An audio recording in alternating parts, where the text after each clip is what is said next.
They tried to silence him. They erased his name. But he rebuilt from nothing. He fought every algorithm. They tried again and failed. Now he's back, stronger. From blackout to spotlight, he's at the White House, at the top of his game. Franchi lives. You are about to enter another dimension, the dimension of truth, unfiltered and uncensored. Welcome to the Raw Feed with Guy Reffitt. Truth ignites tonight. The war comes home.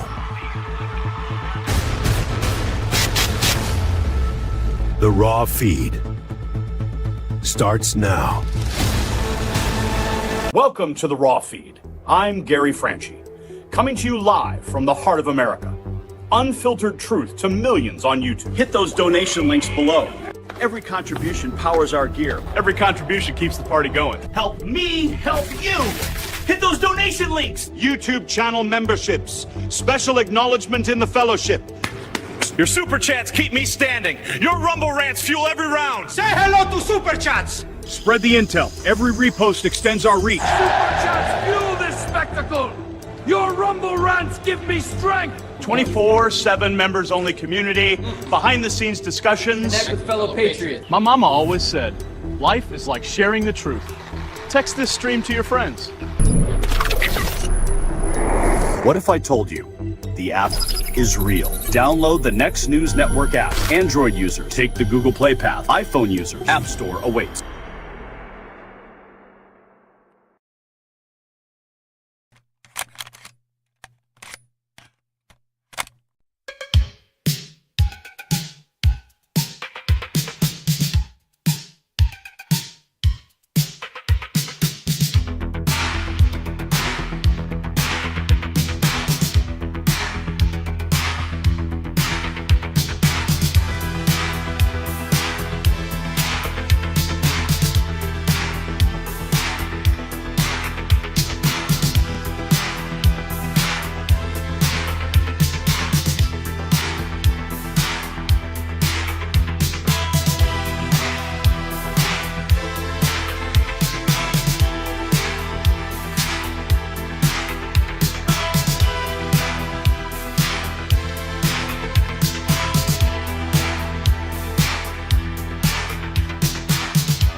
What's up? It's Friday. And you know what? They thought they could hide it forever. Well, they were wrong. Good evening, Patriots. I'm Gary Franchi, and tonight we're bringing you exclusive coverage that the mainstream media is desperately trying to bury. On this day in history, November 7th, 1973, Congress overrode President Nixon's veto of the War Powers Resolution limiting presidential authority to wage war without congressional approval. 52 years later, we're witnessing another war, not between branches of government, but between the American people and a deep state apparatus that thought it could operate above the law forever. Just as Congress reclaims its constitutional power in 73, tonight we're watching the people reclaim theirs as the truth about January 6th detonates across Washington. Speaking of January 6th, we've got an exclusive interview with Green Beret and intelligence insider Ivan Raiklin that you won't see anywhere else. He's got the receipts, the statutes, and the timeline that shows Nancy Pelosi's Capitol Police Board controlled every piece of evidence from that day. You'll want to hear what he uncovered about USC 1967 and 1979, the laws that gave Pelosi's team total control over the crime scene, the footage, and the investigation itself. Funny how the speaker who controlled all the security somehow let protesters put their feet up on her desk while pipe bombs mysteriously appeared across town. Maybe she should have spent less time on her ice cream freezer tour and more time on, securing her own office. You see, the timing of these revelations is not a coincidence. Yesterday, Pelosi announced she wouldn't seek re-election. Hours later, Steve Baker's long-awaited Blaze Media report naming the January 6th pipe bomber suddenly hit pause after counsel from trusted parties. And now the name ricocheting across X, Capitol Police Officer Shauni Kerkhoff, who testified in federal court, left the force 6 months after January 6th and slipped into a cushy three-letter agency job. Meanwhile, America enters day 38 of the Democrat shutdown with airports in chaos and federal workers driving Uber to survive. John Thune says Senate Democrats have been offered everything they asked for, and they still vote no. Why? Because as insiders admit, this is about preserving momentum for 2026, not serving the American people. Delta canceling 540 flights daily while Congress still collects their paychecks. But the real earthquake rocks from Florida, where a federal grand jury prepares criminal subpoenas targeting the architects of the Russia hoax. John Brennan, James Comey, Lisa Monaco, Andrew Weissman, the whole conspiracy crew suddenly has MSNBC in meltdown mode. Ken Delanian admits the investigation is picking up steam, centered on Tulsi Gabbard's criminal referral and anchored to the Mar-a-Lago raid as the last overt act that resets the statute of limitations. In New York, Elise Stefanik launching her campaign to unseat the worst governor in America, Kathy Hochul, whose panic response came within hours. 2 attack posts right before lunch. With the Empire State, bleeding population, and drowning in the nation's highest taxes, even Democrats whisper about a potential red flip in 2026. Across America tonight, ICE strikes back against sanctuary rebellion. In Indianapolis, the AG suing schools for blocking a father from retrieving his own son for voluntary deportation. In Chicago, protesters physically obstruct federal agents while spreading lies about handcuffed babies. 5 stories, 1 theme. The empire strikes back, and the empire is us. Truth versus the narrative, law versus lawlessness. From the shadows of the Capitol, where the pipe bomb secrets threaten to explode, to the halls of power where Democrats hold America hostage, to the courtrooms where grand juries prepare justice long overdue, tonight we connect those dots. This is your raw feed. Let's get into it and welcome you to the show. Who's here? Kim San Sao, Ramsi Horn Puthi, the one and only Ron the Don, Kravitz Window, Paula, and Van, and Donna, and Joan. Who else is in house tonight? American Girl, Eileen, Mrs. Pothead Kenny, Donna Wallers, Roger Curio, Damon, Laura, Remove. Butch is in the house. We've got Gary Hastings, Mr. Pothead Kenny himself. Zing Reach in the house. The dead shall be raised, amen. Rick Hammond is here. Joan the Homesteader. Who else is in the house?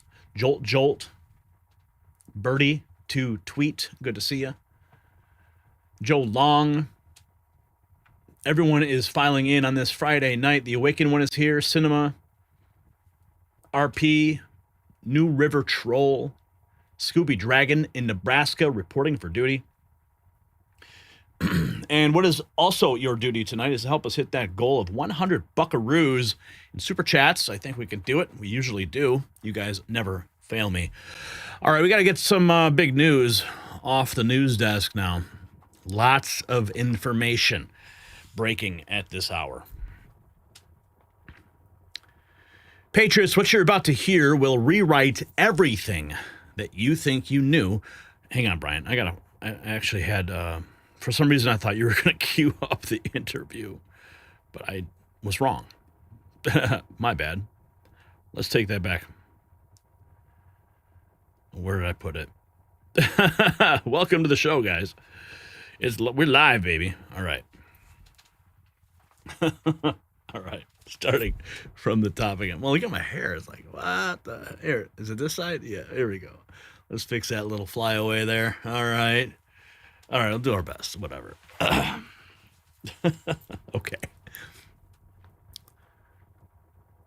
Patriots, what you're about to hear will rewrite everything you think you know about January 6th. A Capitol police officer's name is burning up the internet tonight. She vanished into the intelligence world 6 months after the riot. Nancy Pelosi just announced she's not running again, and the reporter who was about to expose it all suddenly hit pause after mysterious government pressure. Well, tonight we've got the Green Beret who mapped out exactly how they controlled the evidence, buried the truth, and why 5 years later, no one has collected on that $500,000 reward. The fuse is lit. The blast radius reaches the highest levels. So stay with me. And as we wrap up 2025, it's a good time to slow down and reflect on the year. If there's one thing we've all learned, it's that uncertainty isn't temporary. It's the world we live in now. Waiting for things to go back to normal isn't a plan. It's a gamble. For decades, my friends at Noble Gold Investments have helped Americans protect themselves and the people they love by diversifying their wealth with gold and silver. Look, no one knows what 2026 will bring. One thing is for certain. In an uncertain world, real wealth isn't digital, it's physical, it's lasting, and it's yours. Now, before the year ends, take one smart step towards a safer future and visit nextnewsgold.com and get your free wealth protection kit today, or call that number on the screen, 877-646-5347, and find out how you can get 10 1-ounce silver holiday coins with qualified accounts. Now, Patriots, earlier today, I sat down with the former Green Beret, Ivan Raiklin. He gave his analysis on why Steve Baker hit pause after counsel from trusted parties inside and outside government. His speculation on who might really be behind the delay, and after the interview, we'll show you the explosive tweets about the female officer being identified, and Glenn Beck's warning about the highest levels. Let's go to the interview right now. For defamation. Patriots, brace yourselves because the January 6th pipe bomb story just detonated again tonight. The internet is on fire with verified posts claiming Capitol Police Officer Shauni Kerkhoff as the potential bomber caught on the FBI's own surveillance footage. She walked away from the Capitol Police just 6 months after J6, then slipped quietly into a 3-letter intelligence agency. And right as that name began exploding across X, Blaze Media's Steve Baker, who was about to drop his long-awaited report, announced he was hitting pause after, quote, counsel from trusted parties and within and outside the government. And get this, at 9 a.m., November 6, hours before Steve Baker hit pause on his bombshell report, Nancy Pelosi suddenly announced she wouldn't seek re-election. Looks like she knew what was coming and jumped out ahead of the blast. Former Green Beret and intelligence insider Ivan Raiklin says none of this is a coincidence. He says two obscure laws, 2 U.S.C. 1967 and 1979, handed Pelosi's Capitol Police Board total control over the scene, the evidence, and the investigation itself. He's here tonight with maps, the statutes, and the receipts that could blow this case wide open. Ivan Raiklin, welcome back to the Next News Network. The first big question, why was Steve Baker's Blaze Media report suddenly paused? We've got it on screen right here. This was 23 hours ago that he posted that after abundance of caution, after an abundance of counsel from trusted parties within and outside government, we've hit pause on this revelation, which is now blowing up all over X. Why was it suddenly paused? What do you think was happening behind the scenes when he said he was asked to give the government more time to review the evidence? I mean, I can only speculate based on reading the same tweet that you just referenced right there.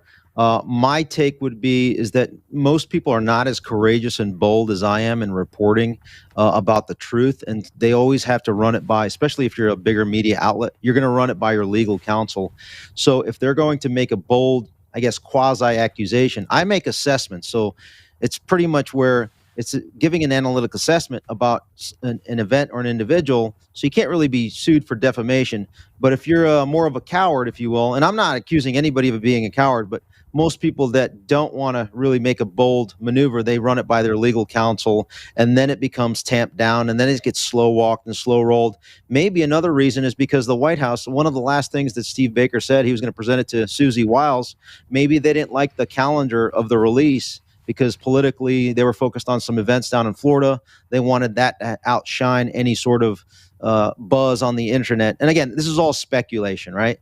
And so maybe next week on Tuesday or Wednesday would be a more palatable time to release that. But it puts Steve Baker, a former. Well, I mean, news dies on Friday. I mean, if you want to drop something that you don't want anyone to pay attention to, you drop it on a Friday or maybe a Sunday night. We've seen that tactic time and time again. But again, I mean, I don't know what goes on in Steve's mind. He is a former songwriter, a musician songwriter, so you may want to factor that into his analysis, or whether it's Julie Kelly, a former food blogger, as she puts out her content. You got to look at it from that perspective. One thing I will note that I just caught a glance of on Alex Jones is Kyle Seraphin was on, and I think he misinterpreted my tweet that I mentioned. He said that I was trying to take credit for the name of the individual that allegedly, this is an allegation by Steve Baker, not me. I just wrote the tweet that said, "Scalp. Hey, Nancy Pelosi, should I tell everyone the real reason you retired today?" Meaning my scalp is not the individual that was quote unquote allegedly identified by Steve Baker. It's more the scalp of Nancy Pelosi. And the reason why she is retiring at this point in time is, if you go back to my investigations years ago in my Substack and all the advice that I provided to Barry Loudermilk's staff and team, it's like, I'm going to regurgitate on this show what I've already exposed to them for years now. That's why I become more and more frustrated.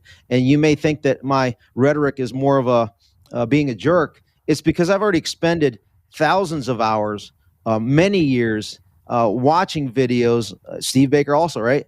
And no one's moving, right? So that's why my rhetoric has to escalate to maybe motivate them further and maybe mobilize the country to see that everyone's complicit in this at the highest levels, both Republicans and Democrats. But as it relates to the statute that we're going to talk about. Yeah, let's talk about that right now, because you've called to USC 1967 and 1979 the legal architecture for the Fed's direction. Explain to our viewers how these statutes gave the Capitol Police Board, and therefore Pelosi and Schumer designates, control over the pipe bomb zones. So if everybody listening in that hates me can calm down and take a breath and just take a look at these two statutes. Remember, this is a statute that applies, it's Title II U.S. Code Chapter 29, which it covers the authorities of the United States Capitol Police. Two particular sections talks about the powers and duties. You see there, subchapter 2. One is 1979. We're looking at 1979 right now. Particularly paragraph B, okay? And it says, authority of the board, meaning the Capitol Police Board, to determine conditions of release of security information. In the definition section, it talks about what is security information. That talks about anything physical security. Bottom line here, it's anything that the U.S. Capitol Police does and records, meaning the CCTV footage. So how did the Capitol Police weaponize the entire government to go after J6ers, whether or not they were guilty or not?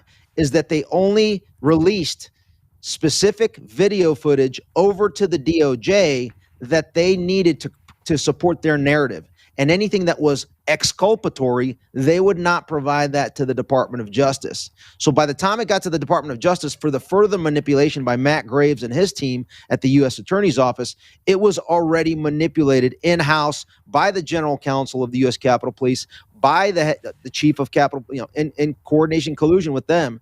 And that's how you were able to get the weaponization component. That's why you never got any release of real substantive video until the Loudermilk Committee came into play, and there was a lot of internal friction to that. When you look at the details of the Capitol Police Board, that friction came from them. You notice that Tucker Carlson was fired the day before he was going to release his interview with Chief Stephen Sund. 2 weeks prior to that, I had a long lunch meeting with Chief Stephen Sund where I laid out what we're going to talk about a little bit today, which my theory of the case is that at this point and earlier on, I have a high level of confidence with almost certainty that Nancy Pelosi ran a deliberate, facilitated, incited, instigated breach of the Capitol through surrogates, including her family, daughter, son-in-law, her staff, Terry McCullough, chief of staff, Jamie Fleet, Aaron Black, and other affiliates to include, for example, Ray Epps. The Ray Epps question is going to be explained to here when we go into the second statute, okay? But I want to close out with this first part. Not only was the CCTV footage used to manipulate these J6 cases, but also the U.S. Capitol Police officer's sworn testimony. So one of the officers that testified in the Oath Keepers trial was the head of dignitary protection for Nancy Pelosi, David Lazarus. What, you think he's going to testify that it was an Fedsurrection? Of course not. Do you think that others are going to, Harry Dunn, Acanilo Ganell, and others are going to testify to the Nancy Pelosi insurrection/Fedsurrection? No. They're going to create their political narrative in order to take out Donald Trump and all of his affiliates. So that's kind of covers Section 1979B. So under this structure, what does it mean that the RNC and DNC sites fell within Capitol Police jurisdiction? Would the FBI or Metro Police even have had independent authority to investigate there? Perfect question. So if you go back to Section 1967B, we should have started with that to give the overall geographical jurisdictional hook of this particular statute. This statute, particularly paragraph B, lists two areas that have specific jurisdiction where it's concurrently, B1, the area, you can look at it here, is an area that has concurrent jurisdiction between U.S. Capitol Police and the D.C. Metropolitan Police Department. As a side note, the U.S. Capitol Police operates under the authority of a Capitol Police Board, where there are 3 voting members, 1 House Sergeant-at-Arms appointed by Pelosi, 1 Senate Sergeant-at-Arms appointed by Mitch McConnell, and then later on January 20th of 2021, appointed by Chuck Schumer when he was the Senate Majority Leader.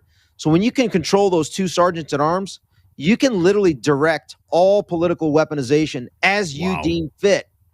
And you can set up an op. How do you set up an op? If you look at these 2 boxes, B1 refers to that box on the right, the north-south kind of a rectangular shape, and the one on the left is concurrent jurisdiction between U.S. Capitol Police and Department of Interior Park Police. Now, the weaponization for J6ers did not occur in that western box, the one on the left. So we focus in on the area that's in that bigger box. If you remember Clay Higgins, remember he said that there was those white buses by Union Station. Well, Union Station's right there listed at the top of that box. If you scroll all the way up, you see Union Station and the DC Metro. It's just an M, those boxes with an M in it. It's kind of hard to see. It's within the U.S. Capitol Police and Metropolitan Police Department concurrent jurisdiction zone, meaning they have all law enforcement capability on whether or not to arrest or criminalize anybody for it. So if they wanted to run an op and they wanted FBI involvement in the op, who's the lead? The U.S. Capitol Police, meaning Pelosi, the Capitol Police Board, and surrogates like Yogananda Pittman, Sean Gallagher, Dania Newell, Julie Farnham, and the list goes on, to include now what Steve Baker is now identifying through gate analysis as one small line of effort of the Fedsurrection play. Okay? I'm not going to take anything away from the great work that Steve Baker has been doing. Fantastic work. I want to, but keep in mind that it is only one small part of the big play. The Ray Epps component is one tactical component. The pipe bomb diversion is one tactical component. I'm trying to consolidate it all, right? And so as things like this come out, it only increases my level of confidence, which is already at high with almost certainty. I mean, at this point, it's beyond a reasonable doubt, it's beyond really any doubt to me at this point. The only way we get to the country to show that this is fully proven is we have to have courage with the Speaker of the House, Mike Johnson, in order, as well as, actually, you know what? Mike Johnson, John Thune, and Vice President Vance can do this today. J.D. Vance can say, you know what? Release all of the evidence, because in his role as President of the Senate, he technically controls the Senate Sergeant at Arms, who is currently the chair of the Capitol Police Board this year through January 3rd. He can go ahead and say, you know what? Release everything related to January 6th, specifically all communications and work product of the General Counsel of the U.S. Capitol Police, Tad Tobias, the guy that interprets those two laws to Nancy Pelosi's favor, right? And sends all the criminal referrals and all the CCTV footage and all the sworn testimony that was perjurious by these Capitol Police officers. When we get to see all of that, you will see how exactly the pipe bomb situation played out, how Ray Epps was essentially a surrogate player for Pelosi and company, and how John Sullivan and every single person then was weaponized against. And then you'll see how the cover-up took place after that with the J6 committee and so on and so forth. And I got to say, I played probably the singular most outsized role in everything related to Pelosi's reasoning on why she set up the Fedsurrection, because it was to stop my legal theory parliamentary maneuver in the joint session from being successful that would have guaranteed a re-election of Trump. Now, I want to take a look at what we have here. This is Shauni Kerkhoff. This is the name that's appearing everywhere online. Public records show she was a less lethal instructor with the Capitol Police. Testified, she later joined the FBI. Posts from Officer Liu say that she scrubbed her social media after leaving. What stands out to you about her role, and how does this fit within the jurisdictional framework? Perfect. And I got to close with this. I got about a minute left before I got to bounce. I want to say this, is that her role, if everything is true that I'm reading about her, she was head of training at the U.S. Capitol Police. So I would suspect, based on my background, and everyone else would agree, that if you're a training officer, you're probably training for scenarios such as placing pipe bombs, meaning you have dummy pipe bombs in your kind of equipment arsenal, if you will, to then rehearse to whether or not you can sniff them out with your dogs or identify them, right? So it wouldn't be a stretch for her having access to these fake pipe bombs and then go ahead and place them. I'm not saying that she placed them, but if you're in that position, you probably have access to fake pipe bombs, right? In addition to that, I've talked to many times Ken Capolino, the head of RNC security, on that day that took the picture that we all see. And he told me from day one that he thought it was a distraction, diversion, and it was not a legitimate pipe bomb. Okay, so I need to ask you this. Where does Shauni Kerkhoff fit within the Capitol Police command structure, that chain of command, and how does it connect back to Pelosi's office? I'm going to leave that for Steve Baker. I think he's actually has a little bit more in-depth detail into that. I haven't gone down that rabbit hole, but I will say this. If he keeps delaying it, I'm going to go ahead and continue to showcase what I have. Okay, so I have a lot of stuff that he does not have, and I'm just trying to give him grace to provide what he has, so that I'm not preempting a lot of his great work. Pelosi's resignation, I know you got to go, just hit after these details have surfaced, the Blaze report, pause, coincidence, timed exit. What's your take? I think it was a timed exit because she thought that Steve Baker was going to release that. And because the Blaze, I mean, Glenn Beck has a big enough audience that enough people will realize the lemming right, if you will, the normies on the right will start to see what the reality of January 6th was. So it's easy for her to kind of dip out. And then while they'll blame her for the Fedsurrection, well, she's retired. And so, the Republican cowards are just going to move on and do nothing about it. So what happens next? No accountability. There won't be any accountability in this situation? This we won't see anyone? Too cowardly. Mike Johnson's too cowardly. Many people need to be replaced. All right, Ivan, thank you for joining us and for your relentless work to uncover the truth. Thank you. All right, Patriots, we just ripped the mask off one of Washington's darkest secrets. 5 years after January 6th, 5 years of silence, redactions, lies. The truth is clawing its way out. A Capitol Police officer, Shauni Kerkhoff, is now being openly named online as a potential pipe bomber. She quietly left the force just 6 months after January 6th, straight in the arms of the Federal Intelligence Agency. And here's the kicker. The entire bomb scene was inside Nancy Pelosi's legal jurisdiction. Think about that. The same statutes, 2 U.S.C. 1967 and 1979, written to protect Congress from attack, may have been weaponized to protect the attackers within. Evidence locked down, cameras sealed, no suspects named, $500,000 in reward money still dangling in the wind. And remember, Pelosi announced she wouldn't seek re-election just hours before Steve Baker hit pause in his Blaze Media bombshell. That's not timing. That is strategy. So if Ivan Raiklin's interpretation holds true, this is not incompetence. It's a cover-up baked right into the law. The Foxes wrote the rule book for guarding the hen house. The FBI and the Capitol Police Board, they've had 5 long years to come clean. They've shown us nothing. America deserves the footage. America deserves the truth. And until they hand it over, we're not backing down. Patriots, brace yourselves because the January 6th. That was the interview earlier today, and lots of new information has come out just 2 hours ago.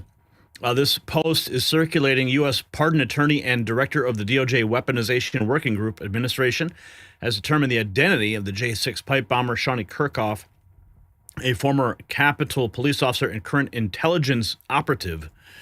He writes that January 6th was an FBI-CIA-led coup. Now, Laura Logan posting this.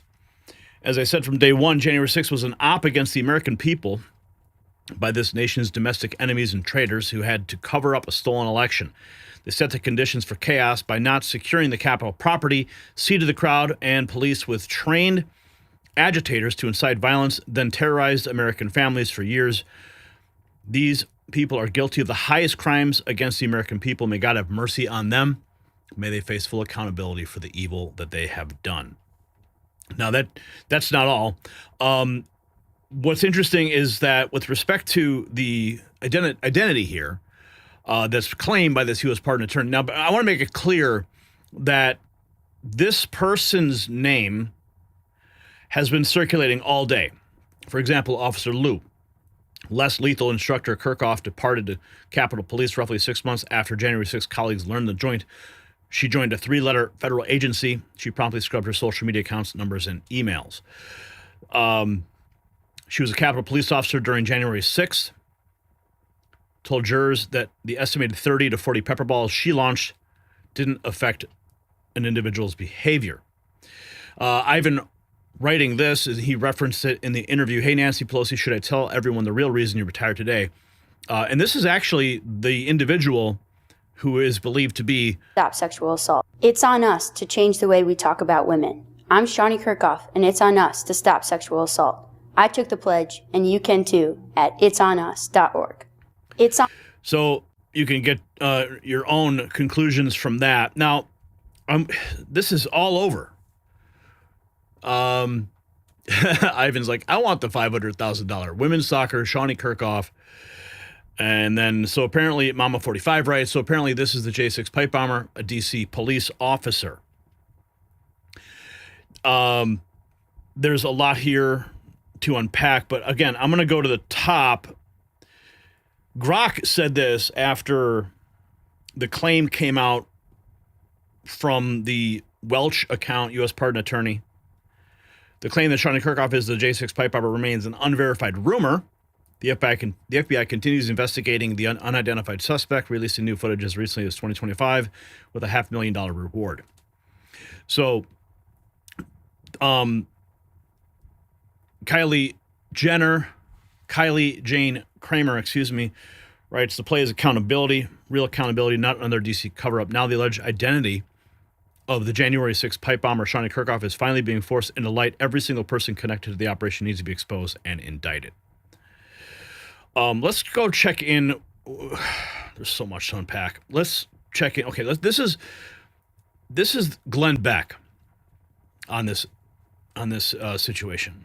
Investigation. I think it is the biggest scandal of my lifetime. There is a major development in the January 6th pipe bomber investigation. Blaze News has the exclusive. Its lead suspect is at the highest levels of government. And Steve joins me now. How long have you been working on this story? I've been pulling the threads on this for exactly 4 years.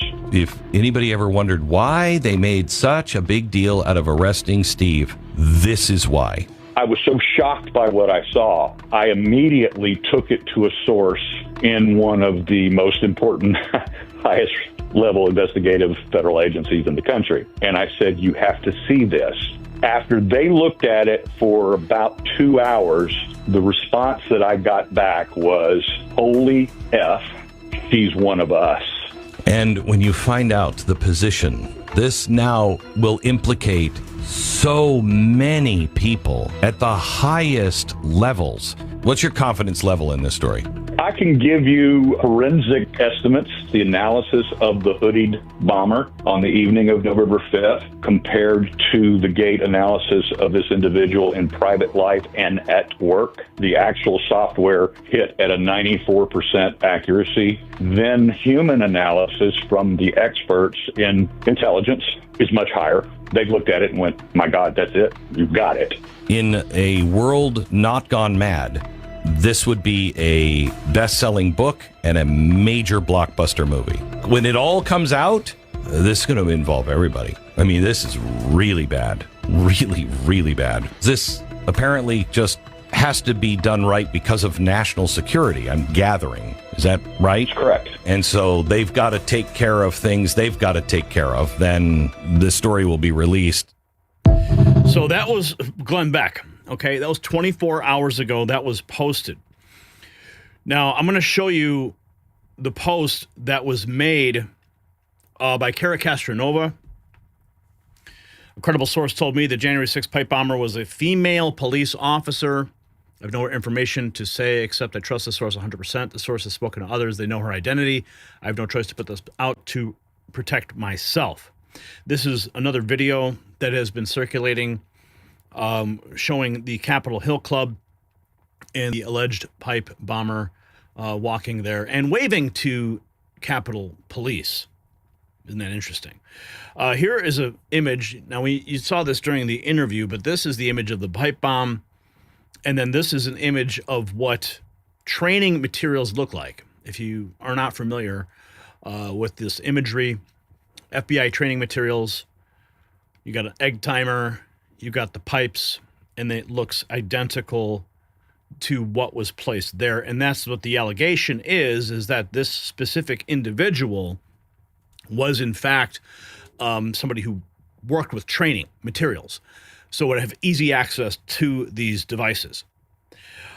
Investigative reporter with The Blaze, Steve Baker, has new information. The report was originally slated for yesterday, but the release has been pushed back. And Steve Baker had this to say. Now, we touched on it briefly when I was talking with Ivan. We didn't have enough time to get into all the details. But I do have the actual post from Steve Baker because it's damning. This also, too, former Capitol Police Chief Stephen Son dropping a major nuke about Nancy Pelosi and Mike Pence on January 6th. Now, this came out on October 26th. Now, think about the timing, okay? We're going to play this video in a moment because it's absolutely damning. Where is the Steve Baker post? I did have it here.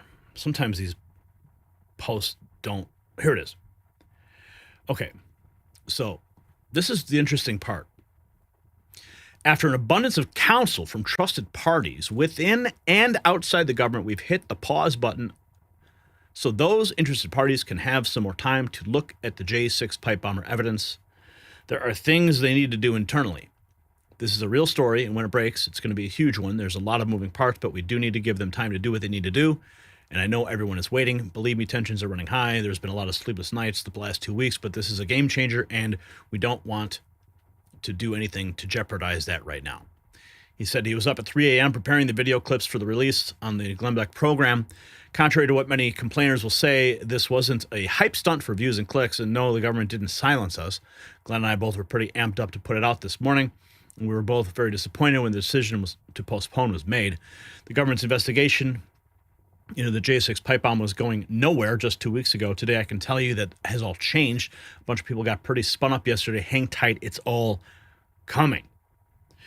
Now, I want to get to that video from Lindell TV.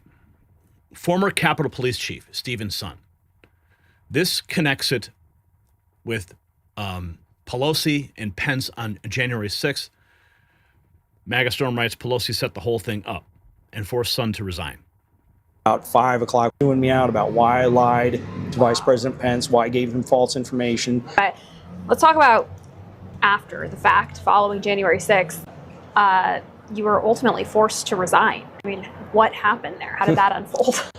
So I'm up all night. I don't think I slept for about 38 hours. We're briefing members of Congress the very next day about, what our plan is for the Capitol. We had gotten back into session. It's interesting because, I kept getting a call from Vice President Pence asking me to come over to a secure location. He didn't leave the Hill to a secure location to brief him. I kept telling him I can't leave the command center right now.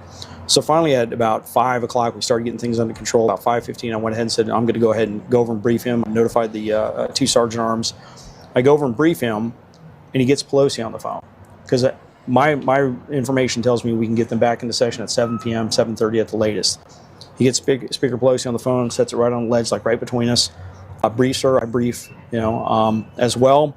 And they decide, okay, great, she's going to brief the leadership. I'm walking out of that meeting, and I'm walking back through a tunnel, and I run into Mike Stinger.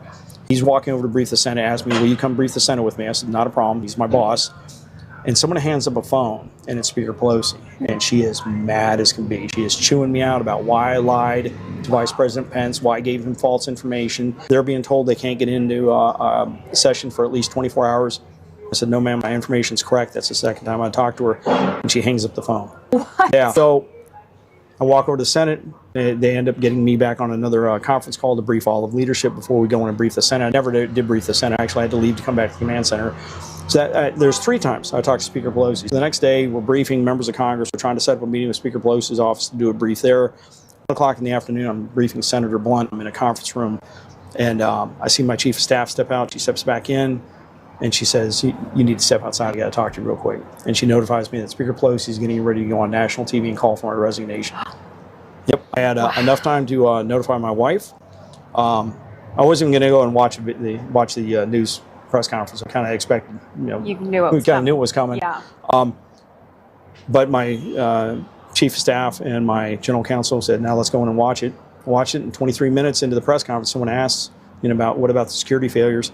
And she blatantly comes out and says, there was a failure of leadership at the top of Capitol Police, calls for my resignation, says it was a failure on my part, and then says, besides, he's never even called me since this occurred. I've talked to her 3 times. Chewing me out about why I lied. You see it? You see the lies, the cover-ups, who they're using as scapegoats? It's all coming out now. The gate, Steve Baker says, well, nothing is 100% certain and everyone is innocent until proven guilty. Gate recognition software identified a 94% match. This is the alleged pipe bomber. And now we're learning she joined the FBI per her testimony in the Guy Reffitt J6er case, where she testified and had transferred to FBI. Hence the "she is one of us" comment when Steve brought it to the FBI. So this is massive breaking news. I mean, just doing a search, you'll find all kinds of information. Let's see what this guy's saying. All right, new information this morning out of the January 6th pipe bomber case. I've got a lot to go over. I've got a little bit of time to do it in. This is my 2 cents in 2 minutes. Let's go. All the names and sources online are pointing back to the January 6th pipe bomber being none other than Shauni Kerkhoff, as seen on screen. And who is Shauni Kerkhoff? Well, let's talk about that. On January 6th, 2021, Shauni Kerkhoff was employed by none other than the United States Capitol Police. Not only did she allegedly lay that pipe bomb, but the next day shot us with pepper balls. She attacked us, attacked the crowd. And to add insult to injury, she also took the stand in people like Guy Reffitt's case and told lies, obviously, and used false information in order to convict men like Guy Reffitt and send him to prison for 7 to 8 years. So you lay a pipe bomb, you declare a riot, you attack us, you call us terrorists, you break down our homes, you break up our families, you cause us all sorts of financial and mental distress, and then you get on the stand, testify against us, and then get away scot-free? America, is this what we're going to allow to happen? I am calling on you as am I. I'm going to be posting about it like crazy and calling about it. But let's call on our elected officials and our judges and our people in power, the sheriffs, our law enforcement, to do something about this, because this is not right. That's my 2 cents in 2 minutes. Ryan Nichols. There you have it. So this is developing. We're going to continue to track this and find out what's really going on. But I hope that you got enough information to make some informed decisions. And if you got value from this report, tap subscribe. My final thought is next. Now, this is not just about one officer or one day. This is about a system designed to protect itself at any cost. Think about it. Pelosi controlled the Capitol Police Board, which controlled the evidence, which shaped the narrative that sent hundreds of Americans to federal prison. The same week a name starts trending, she announces retirement, and a major investigation gets mysteriously paused. It's not democracy, that's a cover-up in real time. They want you to believe that some random person planted those pipe bombs in the most surveilled city on earth and just disappeared. But when the suspect turns out to be one of their own, suddenly everyone goes silent. So here's my question. Do you believe that Nancy Pelosi didn't know who the pipe bomber was? Yes or no? Let's have a conversation in the comments. And while you're fired up, check out our merch shop. Link below. Real Patriots wear their truth. Wow. Absolutely remarkable information breaking today. We're going to keep going, though. We got more news. Are there any super chats to speak of here? Let me check. No, actually. Interesting. All right. That's odd. All right. Well, maybe some will start showing up. Hopefully you guys will and help us reach our goal tonight. But we got more news to get into as you guys react in the chat. I see you guys. Good to see treason. She lined it up. What's up, Temple, Georgia? Pelosi knew everything. All right. Let's move into... Wow. It's just crazy. This shutdown stuff is just out of control. Okay. Let's go, Brian. Oh, thank you, Tamara. $2. All right.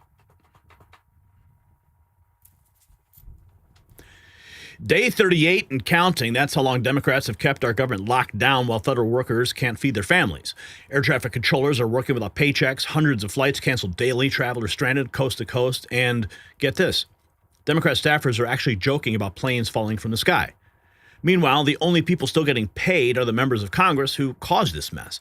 Tonight, I'll show you exactly what Democrats admitted behind closed doors. They're not fighting for you. They're not even pretending anymore. This is about 2026 in raw political power. The suffering is the point, so keep on watching. And just like Democrats are leaving Americans stranded without paychecks, aging can leave you feeling stranded in your own skin. But here is the difference. You can actually do something about it. In a recent clinical trial, women who took just 2.5 grams of collagen peptides daily for 8 weeks saw 25% reduction in eye wrinkle depth and 29% boost in skin hydration. That's real science, not political promises. That's why I trust BioTrust Ageless Multi-Collagen, 5 premium types of collagen that actually deliver results. While Congress collects their checks and you wait for yours, at least you can invest in looking younger. For a limited time, get 51% off at healthwithgary.com. It's healthwithgary.com. You'll find it linked down below. Now, check this out. I'm going to show you what's really happening behind closed doors in Washington. John Thune exposing that Democrats have been offered everything they asked for, and they're still voting no. Ed Markey is celebrating the shutdown on camera, and waiting to hear what this Delta flight attendant announced at 30,000 feet about the FAA forcing airlines to cancel over 500 flights a day. Here's what's breaking right now. Right now, our approach is a day by day, the day before we will cancel a flight as long as the government requires us to. Right now, the FAA is asking every airline a 10% reduction in flights to the top 40 markets in the United States. For Delta on a weekday, for all my stat fans, that's roughly 540 flights a day if we have to. It is entirely up to the FAA at this point of when and how many flights they will tell us to cancel. But right now they're shooting for a 10% reduction in operations on a daily basis.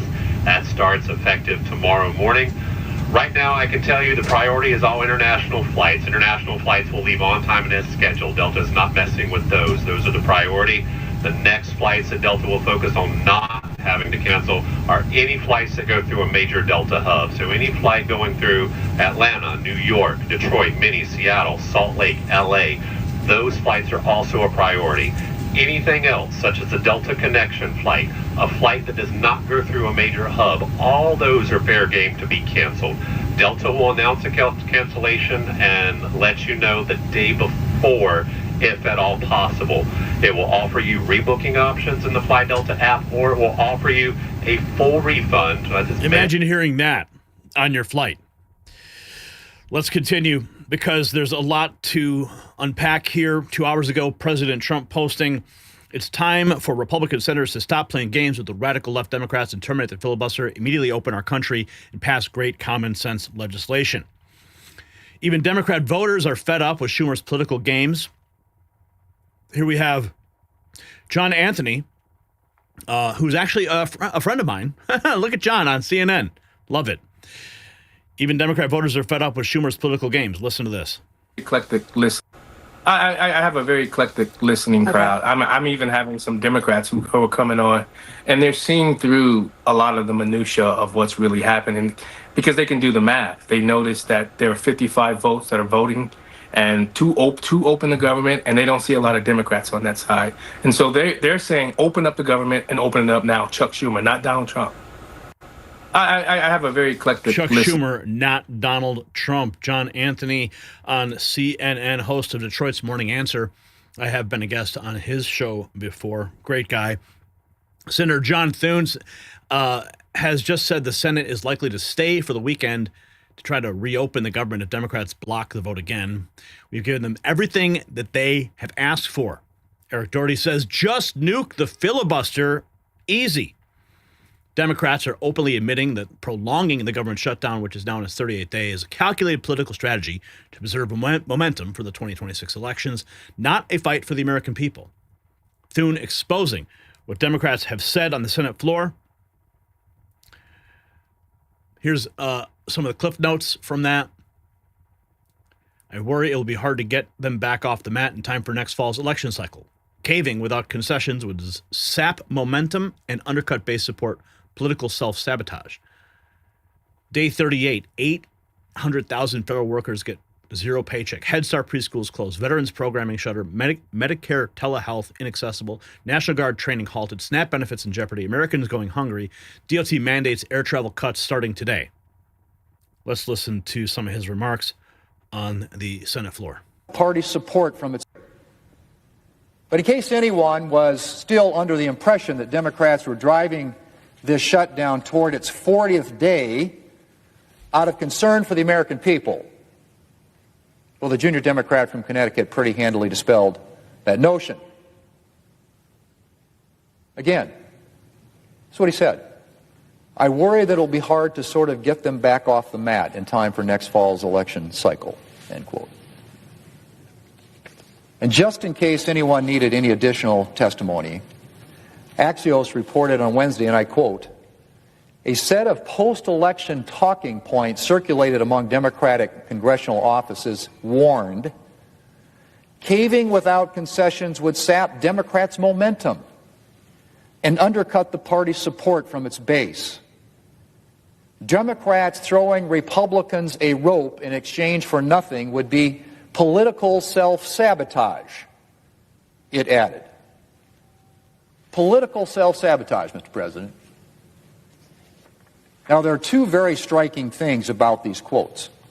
One, of course, is the focus not on the American people, but on how to ensure Democrats win the next election. And two is the fact that progressive Democrats apparently want to keep this shutdown going forever. We're on day 38 of Democrat shutdown. Day 38. Federal workers have gone more than a month now without pay. They don't know how they're going to pay their mortgage or buy food, thanks to Democrats. A lot of them are supposed to get another paycheck today. Instead, they'll see a deposit of exactly $0 in their bank account. And that's just the tip of the iceberg. Just the tip of the iceberg. Here is Senator Padilla, who must stand up to every one of Trump's unconstitutional power grabs over state election authority. If he wants to declare a national emergency, I will vote to stop it. Well, how about you vote to open up the government instead? Senator Ed Markey says Democrats are united. When John Thune brings the vote out tomorrow to open up the government, we're going to vote no. Yeah. More from Leader Thune. Well, the pain is multiplying for the American people. Senate Democrats are celebrating it. Listen. Bring in Senate Majority Leader John Thune. So good to have you here. A headline in Axios this morning said that emboldened Dems push to prolong shutdown. And here is Chris Murphy to punch bowl as well. Watch.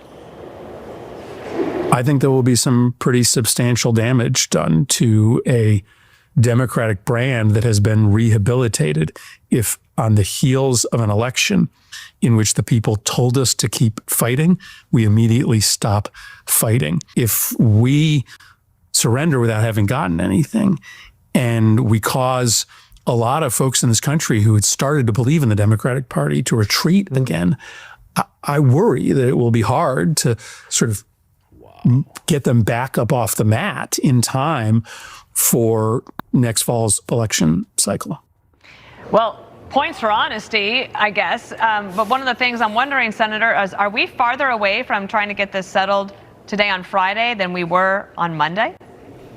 Dana, the Democrats just have to take yes for an answer.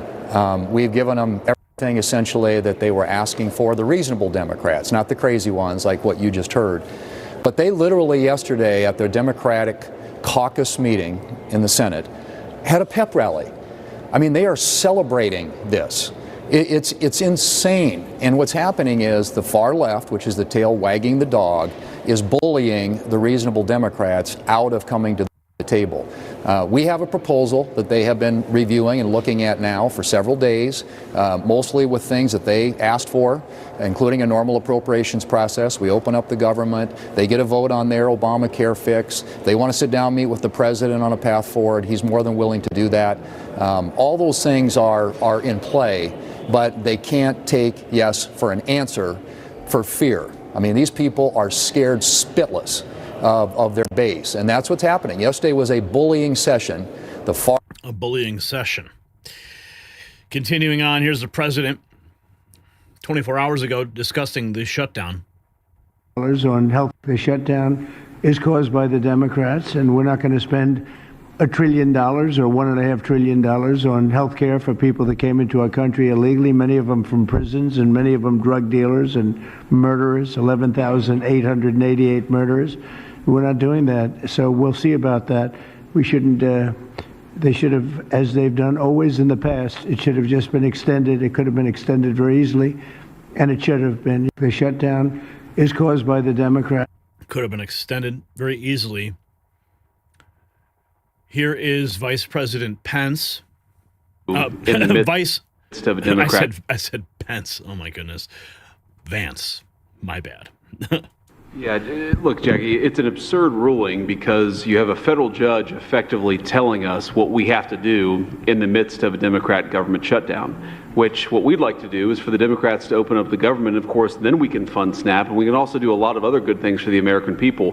But in the midst of a shutdown, we can't have a federal court telling the president how he has to triage the situation. We're trying to keep as much turned on.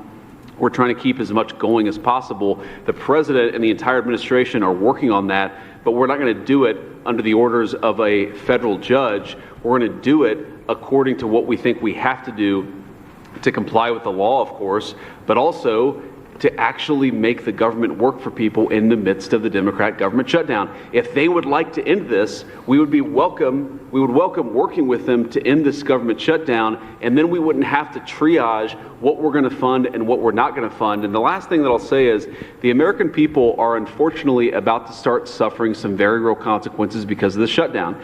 In the past, when you had a government shutdown, you would have under the Obama administration. They would lean into all of the problems it was going to cause for the American people at the beginning of the shutdown. The president has told us to keep as much going as humanly possible. But after 30 days of this thing, 40 days of this thing, you're going to start seeing very real travel delays. That's because the Democrat government shut down. You're going to start seeing SNAP benefits run out. That's because the Democrat government shut down. They should stop this charade and open up the government. That's what we want them to do. We've been asking them to do it for 40 days. It's time. Yeah, it is time. I mean, I still can't believe that this is a top topic and it's going on this long. Democrat Senator Dick Blumenthal I think that there is no reason to surrender now, every reason to stand firm. I think that no reason to surrender. What about all those families who are stuck in airports? Right? What about those families who are not going to receive their SNAP benefits? Scott Jennings on the ongoing government shutdown on CNN. I have to go. Hey, Scott, how many flights are you taking in the next few days, and are you going to actually get on any of them? I'm literally sitting here having a complete meltdown. I have to leave. I have to go to San Francisco. Then I have to go to Chicago. Then I have to go to Greensboro. Then I have to go to Louisville. Then I have to go to New York. Please, for the love of God, open the government. I don't mean to make this all about me, but do we really want America's favorite pundit stranded out there in the middle of the country? Well, I don't think Trump. So. I don't think Trump wants you I don't stranded believe either. so. So this might be good for everybody if you were suffering. Please, yeah, a direct to camera. Donald Trump might help you. I think the Senate is gonna. I think they're gonna vote on Friday. Maybe we'll get this thing opened up and I'll make all my engagements. The people out there need their Scott Jennings. I'm just saying. Scott Jennings about to get stranded. Let's see what else is going on here. Representative Hillary Schlatten, in the course of a minute, says only Republicans can reopen the government by extending the Affordable Tax Care Act. Wow. Has the ability to, let's not forget, Republicans control the House, the Senate, and the White House. To suggest that any other party other than Republicans has the ability to end this shutdown is ludicrous. And they could do it today by doing something that 78% of the American people support, which is extending the Affordable Care Act tax credits. Do you feel like 1 year of an extension is enough for that? That's what I keep hearing could be one of the things that senators decide on, and then that would land squarely back in the House's lap. I would support a temporary extension at this point. I think, again, we need to be at the negotiating table to talk about what else we would do within that 1 year timeline, because I don't think 1 year is enough. They want to just keep adding on all these healthcare for illegals extensions. But no. The Republicans said, hell no, let's just open the government. We'll have a conversation about it. A federal judge ruled that the administration has to fully fund SNAP. DOJ is appealing. Sean Duffy, 13 hours ago, trying to minimize the disruption in the airspace. In the airspace. And if I have people who want to second guess what we're doing, why we're doing it, I've done all I can to minimize disruption in the airspace. I'm trying to get people where they want to go and get them there safely. If people want to question us, I would throw it back at them, open up the government. You know, we have to take unprecedented action is because we are in an unprecedented situation with a shutdown. Mm-hmm. And so, by the way, if I don't take this action, Rick might be the first one to come at me and say, why didn't you look at the data and why didn't you take action to keep people safe? He wants to go at me one way or the other, no matter what I do. And so, again, I have a number one job of keeping people safe. I've looked at data. I want to be preemptive, and I want to make sure people are safe in the system. And by the way, this was not a political decision. We did this with the safety team at the FAA. We did it with the administrator of the FAA. As that data came in, we decided to make the decisions that we thought were appropriate. And if you got value from this report, tap subscribe. My final thought is next. 38 days of a manufactured crisis. That's what this is. John Thune laying out a plan, laid it out plain. Republicans offered Democrats everything they asked for. Trump said, open the government, then we'll talk. But Democrats keep voting no. Why? Because destroying Trump matters more than your paycheck, your flight home, or your family's groceries. They're demanding $1.5 trillion for illegal immigrant health care while American citizens can't even get their food stamps. Ted Cruz warning us when he exposed that Democrat staffer joking about planes falling from the sky. It's not incompetence, it's malice. They think that if they inflict enough pain, you'll blame Trump instead of them. So here's what I want to know from you. We'll have a conversation in the comments section. Should Republicans nuke the filibuster and end this hostage crisis right now? Yes or no? Hit the comments. And remember, our merch store stays open even when government doesn't. The link is in the description. Okay, moving right along. You guys are super active. I am seeing it, and it's exciting. And we've only got $2 in super chat revenue. How odd. Normally, we get quite a few more. But we're moving right along into the next big topic of the night. A federal grand jury dropping some serious bombs today. Oh, yeah. And, of course, oh, this is huge. This is big, big news. Okay.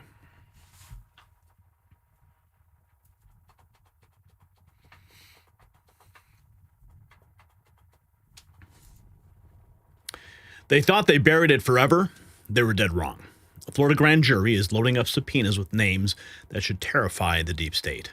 John Brennan, James Comey, Lisa Monaco, Andrew Weissman. MSNBC is in full meltdown mode, admitting that the investigation is, quote, picking up steam. They thought that they were safe behind Durham's report. They thought wrong. Well, tonight I'm going to show you how Tulsi Gabbard's criminal referral just blew their statute of limitation defense to pieces, how the Mar-a-Lago raid became their biggest mistake, and why treason has no expiration date. The same people who fabricated Russia collusion are about to learn what real justice looks like. Yes, this is bigger than Watergate, so don't move. And as we wrap up 2025, it's a good time to slow down and reflect on the year. If there's one thing that we've all learned, it's that uncertainty isn't temporary. It's the world we live in now. Waiting for things to go back to normal isn't a plan, it's a gamble. And for over a decade, my friends at Noble Gold Investments have helped Americans protect themselves and the people they love by diversifying their wealth with gold and silver. Look, no one knows what 2026 will bring, but one thing is for sure. In an uncertain world, real wealth isn't digital, it's physical, it's lasting, and it's yours.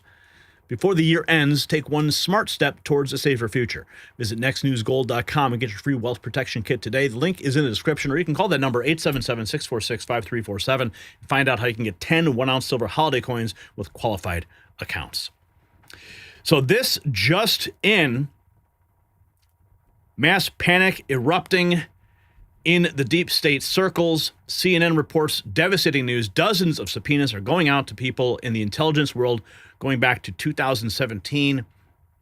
Here is the breaking news. FBI officials tonight, just in the past few minutes, Fox News Digital is now reporting a federal grand jury has subpoenaed former CIA Director John Brennan, former FBI officials Peter Strzok and Lisa Page, as well as others. It is part of the Justice Department's investigation into the origins of the Trump-Russia probe. Sources say the trio were served with federal subpoenas today. Law enforcement sources also say up to 30 subpoenas will be issued in the coming days related to this investigation. We'll follow that. Tonight, 2 New Jersey teenagers are facing charges. Breaking news. Federal grand jury subpoenaing Brennan, Peter Strzok, and Lisa Page. Here is Miranda Devine, says this is their worst nightmare. Brennan and the FBI lovebirds, Peter Strzok and Lisa Page, Jim Comey, James Clapper, the whole lot of them, the whole lot of Russia hoaxers thought that they'd gotten away with it. There was no way that they thought that Donald Trump would, A, survive, the impeachment, the lies, the portraying him as a Russian puppet, a Russian stooge of Vladimir Putin. And then, of course, the 2020 election when they buried all the bad evidence about Joe Biden and Hunter Biden from the laptop, and they wrote that or signed that dirty 51 letter, John Brennan again, right in the thick of things. They thought that they had just dispatched Donald Trump to probably to jail or certainly to ignominy, certainly not to become president again. And it's just their worst nightmares. And I think they probably thought that Donald Trump and his administration would be distracted and not worry about going back to the past and maybe show mercy like Trump did in his first term to Hillary Clinton, but no such thing. And it's not about retribution, even though Donald Trump did say to his supporters before the 2024 election, I am your retribution. That's very satisfying, but it's more than that. It is really about deterrence. It's about making sure that never again will a CIA director, an FBI director, an NSA director, or any of these institutions be weaponized against a sitting president and against a candidate for office. And there has to be punishment. There have to be heads on pikes. And I'm rooting for John Brennan being one of them. I think John Brennan. Well, John Brennan, Peter Strzok, Lisa Page, all getting served. Mass panic erupting in deep state circles. CNN reports devastating news. Dozens of subpoenas are going out. Prosecutors are breaking news. Justice Department prosecutors have just issued a subpoena to former National Intelligence Director James Clapper, a longtime target of President Trump's, and former FBI officials Peter Strzok and Lisa Page have also received subpoenas. Sources telling CNN tonight the prosecutors are now moving to subpoena the former CIA Director John Brennan. Caitlin Poland's breaking so much of this. Caitlin, what do you know about these subpoenas? Well, Aaron, we know that this action from the Justice Department, it's not done yet. Subpoenas have gone out to people, including Lisa Page, Peter Strzok. You remember their names from the FBI investigation in 2016, 2017, and then intelligence chiefs who are either getting subpoenas or expecting to get subpoenas in the coming days. The former CIA director, John Brennan, the former director of national intelligence, James Clapper. But sources are telling Evan Perez and I that it is dozens of subpoenas that are going out to people in the intelligence world from 2017, that all of these subpoenas are coming from investigators based in the Southern District of Florida. So that's where Mar-a-Lago is, but the connections are a little bit more tenuous to this investigation in 2016. That would be Crossfire Hurricane. That's what it was called within the FBI. And the other thing that we know based on our sources is what these subpoenas are asking for is that investigators want people, these former officials, intelligence officials in the federal government, to turn over documents from a pretty narrow window of time, July 2016 to February 2017, things like their text messages, their emails, their computer files, everything related to an intelligence community assessment report that was produced in 2017 that summed up essentially the basis for investigating Russian interference in the 2016 election, as well as the Trump campaign. It's something Donald Trump has wanted to see looked into again. Right, absolutely. And of course, we'll know there was a bipartisan, congressional, fully bipartisan right there. Breaking news, Justice Department prosecutors have just issued. CNN forced to report the truth, but it gets even deeper. The recent referral from Congress is weak sauce. The one from Gabbard and the one from Ratcliffe are authentica salsa, just human. FBI is investigating former CIA Director John Brennan and former FBI Director James Comey for what sources describe as a conspiracy related to the Trump-Russia probe. Julie Kelly dropping pure deep state nightmare fuel 72 hours ago. A full-scale grand conspiracy probe into the Russia hoax could trigger dozens of indictments against top government officials. She also says that James Comey is absolutely at risk of superseding charges after new damning evidence was released, including a handwritten note confirming his knowledge of the plot against President Trump. Now, this is, of course, 72 hours ago, and now the indictments are flowing, or the subpoenas are flying. Now, let's think what you just said, a superseding indictment, which would be added to the top of the existing indictment that was handed out in September against Jim Comey. I think as they're getting more information, especially notes like this. Now, let's think about this for a minute, too. Not just a superseding indictment adding charges, but who are the witnesses going to be? I mean, now that they have this, we thought, okay, for sure, Dan Richman, he's person 3, maybe some other collaborators. Okay, how about John Kerry? How about, Jim Baker? You're the expert. Sorry to interrupt you, but just very quickly, you're the expert. Has John Kerry ever even been asked about this, Julie? I don't think so, but I think that this is a good time to do so. And Yes. again, asked Jonathan Weiner, who, by the way, not just Jonathan Weiner, who was one of his top deputies, tight with Christopher Steele for years, produced his own kind of dossier. His neighbor was Peter Fritsch, who is the co-founder of Fusion GPS. He was Glenn Simpson's partner in Fusion GPS. So this just also shows just how incestuous Washington, D.C. is between top officials, government officials, members of Congress, members of the media. And this was the lion's den that Donald Trump was thrown into in January of 2017 and barely made it out alive. Like literally barely made it out alive. Meltdowns erupting at MSDNC. They are shook about Brennan potentially being indicted in Florida. U.S. Attorney in... Well, so John Brennan is one of the key figures in what really is a massive and sprawling investigation as envisioned down in South Florida. And the reason it's down there, and that's new, we're reporting today that the U.S. Attorney in South Florida is leading this investigation, is because that's where the Mar-a-Lago search was. And so what they're trying to do here is knit together what they see as an ongoing conspiracy to violate Donald Trump's civil rights that began with the Russia investigation and continued on from Obama administration to Biden administration, and then somehow includes the Jack Smith investigations. It's this unified field theory of persecuting Donald Trump.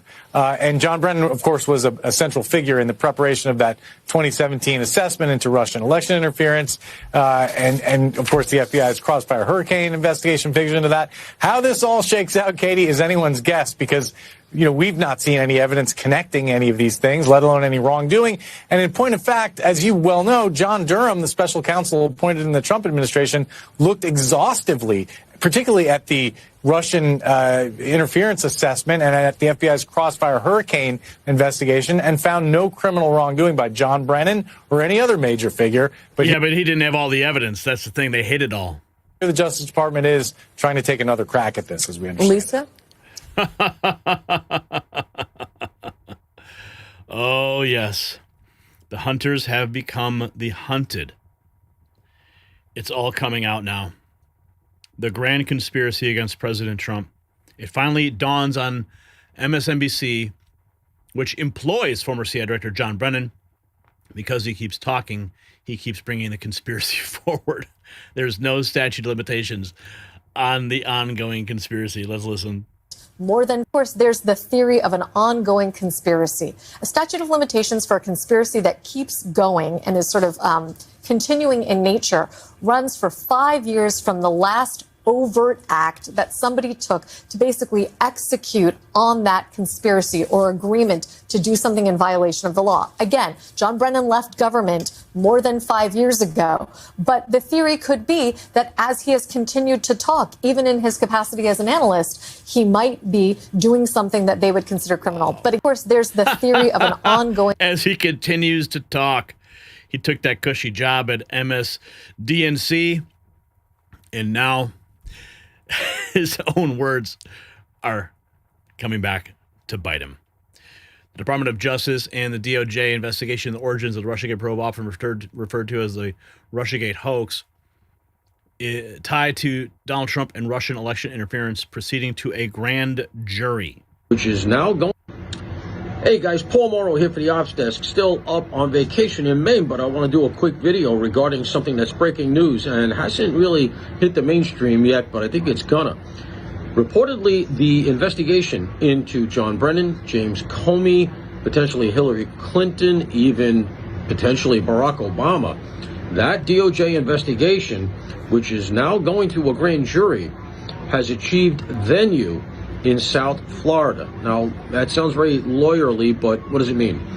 It means that the grand jury that's going to judge all of this is going to be comprised of residents of South Florida.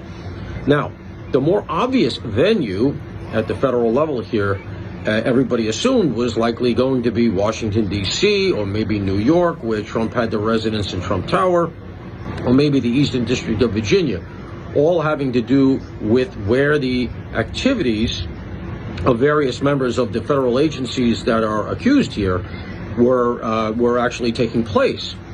By achieving venue in Florida, which almost certainly is going to be challenged, but let's say it holds up, That means that the grand jury sitting in judgment of all the accused here that I've just mentioned is going to be comprised of South Florida residents. And that's a much more conservative and Trump-friendly group than you would have had in a liberal jurisdiction like Washington, D.C., which is extremely blue.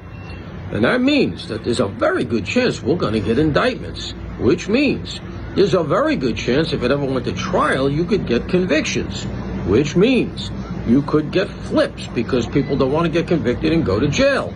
So playing all of this out, this is an early victory in this DOJ case, and it is not an insignificant one. Now, let's see how the reporting goes. I am reporting on first blush stuff that I am reading and hearing, but if this is freaking huge. The deep state is going down. Here is, do we have some more here? Lisa Monaco. Mila Joy writes, the deep state witch who birthed Russiagate now facing DOJ indictment she deserves. Remember the Russia hoax that tried to steal 2016 from Trump? Yeah, that treasonous lie machine. Lisa Monaco was the evil mastermind behind it.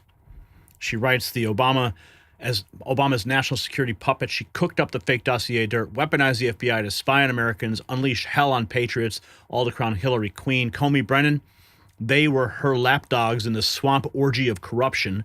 Fast forward, Trump's back, Monaco's crumbling, security clearance yanked, banned from federal turf like the pariah she is, 30-plus subpoenas incoming for evidence, tampering, conspiracy to rig elections, and obstruction of justice. Kash Patel got her number, and she's sweating like the guilty rat she is. The architect of lawfare hid in big tech shadows at Microsoft, leaking secrets while plotting more sabotage, but no more. Lock her up and throw away the key.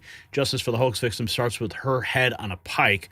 Who's ready to see the swamp drained? Demand indictments now. And here is Lisa Monaco, Mila Joy, not holding back in that post. So this is all just developing and breaking. This is really just the beginning. I mean, we saw the Comey indictment come out, and we've seen people responding to it, but this is now even bigger than that. Nicholas Balazi, 48 hours ago, former CIA Director John Brennan dodged questions about House Judiciary Committee Chairman Jim Jordan's criminal referral in the Steele dossier. Do you think DOJ is going to find any wrongdoing on your part after the criminal referral by the chairman? What's your response, sir? Just trying to get your take. You're on the record. Did you see the dossier before the election, sir? Go ahead. Yeah. Excuse us. Do you think DOJ Nicholas is going to find any? Balazi for the win on that. Mike Davis writes, lawfare, Democrats fear accountability because they know what they did. They pushed the Russia hoax. They lied to the FISA court. They spied on candidate Trump and then President Trump. They impeached him twice and tried to bury Crossfire Hurricane. Andrew Weissman, he writes, should lawyer up. John Brennan's a key operator. James Comey was a useful idiot until he wasn't useful. Panic has started because justice is coming. Investigation is being supervised by the Justice Department is preparing to issue a series of grand jury subpoenas as part of an investigation into former CIA Director John Brennan and the intelligence community's handling of Russia's effort to help Trump get elected in 2016, President Trump, as well as the Jack Smith special counsel case. There's a lot there. MSNBC was first to report this news. The investigation is being supervised by the U.S. Attorney in South Florida. There, as he describes, because people six. That's all separate events. Because people pledged they were the best. Well, if they think this is such a ludicrous legal theory, then they have nothing to worry about. Like Andrew Weissman, who I would argue helped participate in this criminal conspiracy. Amen. Amen. Then they have nothing to worry about with any investigation of this. Why are they scared of accountability here if they've done nothing wrong or if it's a ludicrous legal theory? I think they know what they did was the biggest scandal in American history when they made up the Russian collusion hoax. They lied to the FISA court. They illegally spied on presidential candidate Donald Trump. They spied on President Donald Trump when they failed to use the Russian collusion hoax to stop him from winning in 2016. They tried to destroy his presidency. They impeached him twice. They rigged and stole the election in 2020. They chased him out of office. And then when he was about to reveal Crossfire Hurricane as part of a civil lawsuit in the Southern District of Florida, a civil lawsuit from which Magistrate Judge Bruce Reinhardt had recused because of his 2017 Facebook post trashing Trump, then Jay Bratz and the Biden Justice Department went to that same magistrate judge 6 weeks later and did the Mar-a-Lago raid to get back these Crossfire Hurricane records, and it led to the lawfare. They know what they did was the biggest scandal in American history. They know that they're going to be held accountable for that, and I think they're starting to panic. And I think Andrew Weissman should lawyer up, because he may not be the smartest guy to be out there talking about this case when he could be the target of the grand jury. If you got value from this report, tab subscribe. My final thought is next. 5 years of lies are finally catching up. The Russia hoax wasn't just dirty politics. It was a criminal conspiracy that never stopped. From the fake dossier to FISA fraud to impeachment theater to raiding Mar-a-Lago, each crime built upon the last. That's why Florida's grand jury can bypass Durham's conclusions. New crimes mean new consequences. Ken Delaney practically confessed on air when he whined about subjects having to hire lawyers. Good, let them feel what Flynn felt, what Stone felt, what every January 6th defendant felt. They weaponized justice against patriots, and now justice is coming for them. Brennan dodging reporters, Weissman lawyering up, MSNBC crying about expense and pain. It's music to my ears. So here's my question for the comment section. Will any of these deep state criminals actually see the inside of a jail cell? Yes or no? Sound off below. And you can grab your next news gear to celebrate justice returning to America at the link in the description.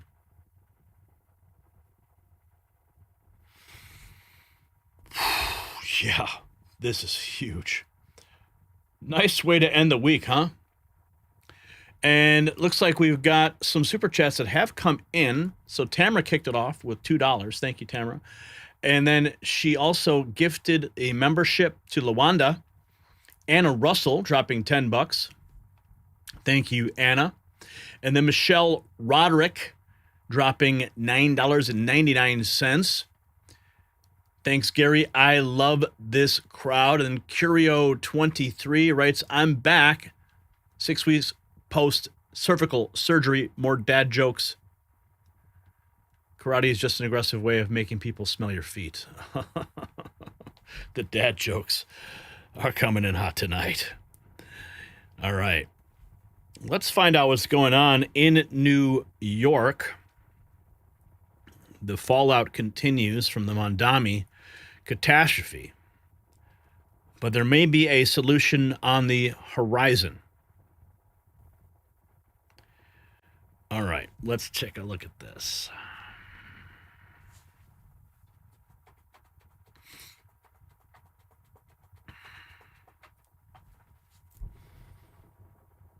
New York just felt its first real earthquake in years, and it wasn't geological. Elise Stefanik just declared war on Kathy Hochul, calling her the worst governor in America. Within hours, Hochul fired off panic attacks on social media like a cornered animal. And the numbers don't lie. Highest taxes in the nation, highest energy bills, families fleeing by the thousands. Even Democrats are whispering what nobody thought possible. New York might flip red. Hochul is so scared she posted twice before lunch. And get this, Hakeem Jeffries won't even defend socialist Zoran Mondami anymore because he knows Stefanik's about to turn him into a campaign commercial. She's not running for governor. She's running to rescue the state. It's a rescue mission. And the Empire State needs saving. And just like New York is bleeding population under failed leadership, your skin can show the effects of time and stress. But unlike Hochul's governance, there's actually a solution that works. In a clinical trial this year, women taking 2.5 grams of collagen peptides daily saw a 25% reduction in eye wrinkle depth in just 8 weeks. While New Yorkers pay the highest taxes in America, you can get Biotrust Ageless Multi-Collagen for 51% off. 5 premium collagen types that help reduce wrinkles and improve skin elasticity. Hochul can't fix New York's aging infrastructure, but you can fix aging skin. Visit healthwithgary.com today and get your discount before it expires, unlike New York's problems. You'll find it linked in the description. Now, Patriots, beyond what I've told you about this race, there is a digital war that's raging right now that reveals the real story.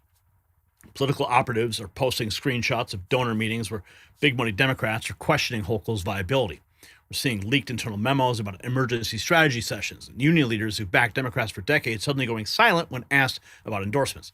This is what a political realignment looks like, and we're going to take a look right now. Here is the announcement. Representative Stefanik announcing her bid to run for governor in New York. Pro-Hamas. I'm running for governor to make New York affordable and safe. We have seen decades of single-party rule led by Democrats, and Kathy Hochul is the worst governor in America. New York is the most unaffordable state in the nation, with the highest taxes, the highest energy bills, the highest utility bills. We also have a crime crisis because Kathy Hochul has brought us failed bail reform and has embraced the defund the police Democrats. And after this week, Ainsley, when we saw a raging anti-Semite, pro-Hamas communist who wants to raise taxes, and frankly, he barely won the majority of New York City voters, Kathy Hochul endorsed him and bent the knee. She has failed New Yorkers. So this is a broad coalition of Republicans, independents, and Democrats who know that enough is enough. We need common sense leadership to make New York affordable and safe again. Sounds like music to my ears. If there's a state that needs saving besides Illinois or California, it's New York. While Kathy Hochul was getting heckled in Puerto Rico by tax the rich chants, I've been busy unifying Republicans, Democrats, and independents in support of my campaign to save New York and fire the worst governor in America. Here she is 4 hours ago on Fox Business. Well, thank you. Now, a better story. Joining me now, New York Congresswoman Elise Stefanik, who's going to save New York because she has declared formally for governor. She is going to save New York. She and perhaps Jessica Tisch as well. Elise, congratulations on declaring your candidacy. We appreciate it very much. And I'm looking forward to you saving New York. One way or another, you're going to do it. Well, thank you, Larry. Today has been a tremendous day. I was proud to announce my candidacy for governor to save New York and fire Kathy Hochul, who's the worst governor in America. We need to make New York affordable and safe for hardworking New York families. And the reality is single-party Democrat rule under Kathy Hochul's leadership has failed, and she has bent the knee to a very dangerous communist who wants to raise taxes, defund the police, who is pro-Hamas and an anti-Semite. This is not what New Yorkers want. We're going to provide that alternative vision, and it's Republicans, Democrats, and independents who are unified in support of our campaign. You know, the campaign announcements, she's making the rounds, announcing her bid. It's official. Hakeem Jeffries, 12 hours ago, is asked about Elise Stefanik announcing today she's running for governor of New York and how Mamdani in New York City will be a political target of her campaign. Jeffries doesn't even try to defend Mamdani because Democrats know he's indefensible. Listen. A political punching bag. You about another topic quickly while I have you. Your New York GOP colleague, Elise Stefanik, just announced this morning she's running for governor of New York, promising to make the state affordable and safe. Of course, that affordability argument worked for Democrats this week, including for Zoran Mamdani, a Democratic socialist who just became the next New York City mayor. And he has been a political punching bag for the right and divisive among your own party. Do you think Stefanik's going to make this race a referendum on Mamdani, and could it work?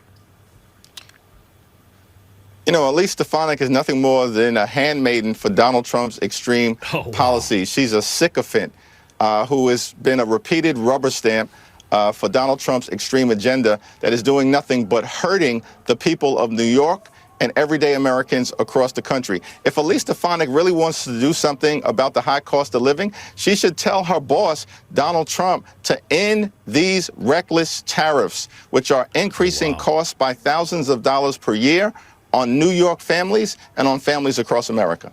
The old blame Trump, right? Here is Kathy Hochul. This was just posted 1 hour ago. Elise Stefanik is more than just Trump's ally. She voted with him 100% of the time this year. Patriot Grandma 10 minutes ago posting, "Sell out Hochul. You own being a communist. The SNAP benefit, but it is so rich that Elise Stefanik, who you defined as an ally of Donald Trump, not only is she an ally, she proudly says she's Donald Trump's favorite congressperson, voting with him 100% of the time. That means she owns this shutdown. She owns the fact that 3 million New Yorkers are desperately trying to figure out how they're going to feed their families because they're so cold and callous that they took away the SNAP benefits. She's the reason why we're having New Yorkers without health care. I'm telling you. Oh, my goodness. What a blatant lie. I mean, Stefanik in the House of Representatives voted for the clean CR, which has now been passed to the Senate, and it's on those Senate Democrats to flip to pass that bill. So just blatant lies from Kathy Hochul. Stefanik launching a challenge to the worst governor in America. Polling shows an upset potential. New York is the most unaffordable state in the nation with the highest taxes, energy, rent, grocery bills. Polling shows an upset potential. Western Journal posting that. Bobby Funk says, Kathy is scared. Second post dissing Elise the minute Stefanik announced she has got the diss track ready. Kathy Hochul, 14 hours ago. While I'm fighting like hell to lower costs for New York families, Elise Stefanik screwing over New Yorkers and jacking up costs to please Trump. Kathy Hochul, that was 14 hours ago. She's now posting. She's like panic posting. This is the image that she posted. How much Elise Stefanik in the governor's mansion would cost your family. They've already got the data, apparently. $3,000 more per year in healthcare. $170 more per year on energy. $4,200 per year on Trump's tariffs. Man, they got that pretty quick, didn't they? Wow, they've been waiting for this moment. Elise Stefanik launching a campaign commercial 16 hours ago. New York seeing a mass exodus of middle-class Americans. Cities say away. I would play it, but there's probably some copyrighted music in there, and it's going to cause a problem. Kathy Hochul out there already. This is her other post. Elise Stefanik's running to deliver New York for Donald Trump and raise your costs. Not on my watch. My message to Trump's top ally, bring it on. And then she says, meet the sellout. Nick is running for... Meet Elise Stefanik. The greatest president in the history of our country, President Donald J. Trump. She's Donald Trump's top ally in Congress. And that's exactly why we need her there. Elise Stefanik announcing her bid for governor. Big news. Democrats are already panicking. Panic posting online. Stefanik making the rounds on all of the media outlets. So this fight has only just begun. If you got value from this report, tap subscribe. My final thought is next. Now, this isn't just another political race. This is about saving a state from total collapse. Hochul turned New York into a wasteland of crime and taxes and despair. Businesses fleeing, families escaping to Florida, subways more dangerous than war zones. Now Stefanik comes in with a message, backing, and a message that actually resonates. Make New York affordable and safe again. Hochul's response tells you everything. She's not defending her record because she can't. She's attacking Stefanik for supporting Trump because that's all she's got left. The woman who let violent criminals walk free, who pushed vaccine passports while restaurants died, who watched her state empty out while raising taxes on whoever stayed behind, her time's up. So the question is, and we can talk about this in the comments, can a Republican really win in the New York governor's race? Yes or no? Let's have a conversation and show your pride with some Next News merch. We ship everywhere Hochul's policies haven't destroyed yet.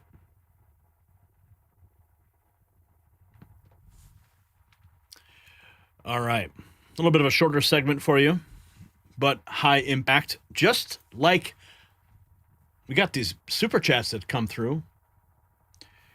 Copo801 over on Rumble is back with a Rumble rant. Expose more. Thank you, Next News Network. Jody LaDolce, great week, Gary. Thank you for all you guys do. Thank you, Jody. And Ben Grider coming in hot with $100 super chat. Holy cow! Didn't even leave a comment. Absolutely grateful for you, Ben. and everybody who's donated today. We're now at $131. So we've definitely hit our goal tonight. So thankful for you guys.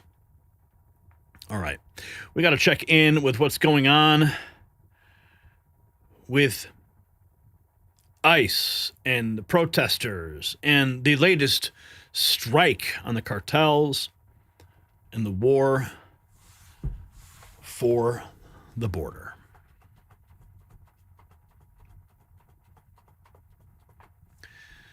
The border war just moved to Main Street America. Right now in Chicago, federal agents are being attacked by mobs helping illegals escape. In Indianapolis, schools are physically blocking parents from taking their own kids to leave the country legally. That's not protecting families, that's kidnapping. Meanwhile, Louisiana ICE just busted a sex trafficking ring selling women on WhatsApp for $60. The monsters running it? All illegals brought here by Biden's open border. California's Attorney General openly refuses to enforce federal law, while New York socialists demand $200 million of your tax dollars to fight deportations. The sanctuary rebellion is here. Trump's response is coming. And what you're about to see will shock you. And as we wrap up 2025, it's a good time to slow down and reflect on the year. If there's one thing that we've all learned, it's that uncertainty isn't temporary. It's the world we live in now. Waiting for things to go back to normal isn't a plan, it's a gamble. And for over a decade, my friends at Noble Gold Investments have helped Americans protect themselves and the people they love by diversifying their wealth with gold and silver. Look, no one knows what 2026 will bring, but one thing is for sure. In an uncertain world, real wealth isn't digital, it's physical, it's lasting, and it's yours. Before the year ends, take one smart step towards a safer future. Visit nextnewsgold.com and get your free wealth protection kit today, or you can call that number 877-646-5347 and find out how you can get 10 1-ounce silver holiday coins with qualified accounts. So another video has just been released. The Secretary of War, Pete Hegseth, announcing the Department of War carried out another lethal kinetic strike on international waters of the Caribbean, targeting a vessel operated by a designated terrorist organization that was trafficking narcotics, killing 3 male narco-terrorists. Here's the unclassified, newly released video. These videos are becoming very commonplace these days. Yep, President Trump not holding back. Not going to let that stuff come to the shores of the United States. But here we have Fort Fisher 10 hours ago in Skokie, not far from here, a suburb of Chicago. ICE and CPB agents arrest a worker and take him away in unmarked vehicle with a Chinga La Migra sticker on the front.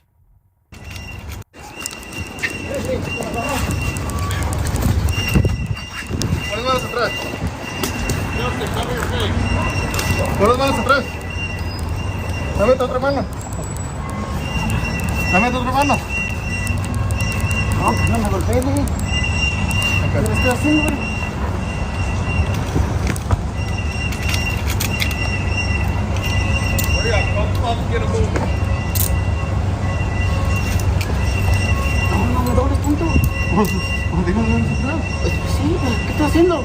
Poniéndote los expulsos. Ah, pero no mames, güey. Estás estimando, güey, no está haciendo nada. Déjame, vas, mamá. ¿Qué puede ser eso?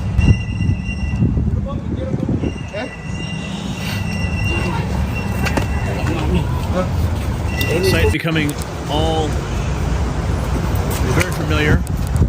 Videos like these we've been covering for weeks and weeks and weeks now as the ICE raids continue across the country, rounding up the illegals that Joe Biden let in. Fort Fisher News to Share, one of the many sources on the ground, getting this video that you won't see anywhere else. So my hat's off to Ford and his team getting this video for you that we can present. Johnny Maga, Chicago women are spending their days walking around with whistles so they can alert illegals of ICE activity in the area. This is very similar to what we had reported on what was going on on Halloween in Chicago. We had uncovered a complete network of individuals who were staking out different corners and streets to warn of ICE activity on Halloween using whistles. Maybe this is one of those people. You guys do this, but we started implementing the whistle in Chicago, or at least northern Chicago and some of the northern suburbs of Chicago, to let people know that ICE is in the neighborhood. So if you blow it and it's like beep, beep, beep, beep, beep, that means that ICE is close by. And if it's a long like beep, that means that someone's being detained. And this way it can be a community effort. People are giving them out in their little libraries. People have them on their front doorsteps. I highly recommend spreading the word. Stay safe out there, friends. So they got coded whistling now. Miranda Devine writing, imagine how horrible it would be to have her as a mother. Indianapolis Public Schools being sued now for allegedly not allowing ICE to investigate on campus.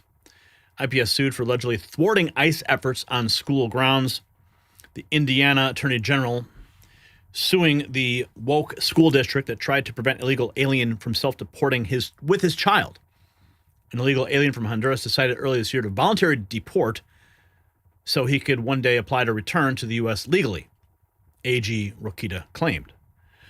On the day of his family's planned departure, one of his children went to school against his wishes. When the father went to retrieve his son from school to ensure that his family could deport the U.S. together, the school obstructed him and then obstructed ICE from assisting as well. Here is the filing that has been made by the Indiana Attorney General. Glenn Beck responding, Indiana's largest public school district just declared itself a sanctuary zone, not from ICE, but from illegal immigrants who want to self-deport. The Indiana Attorney General apparently joining Glenn Beck. Of course, AFPI is the... I can believe that there are schools this out of control, but not so out of control that they block a dad from picking up his own son. Can you tell me what happened?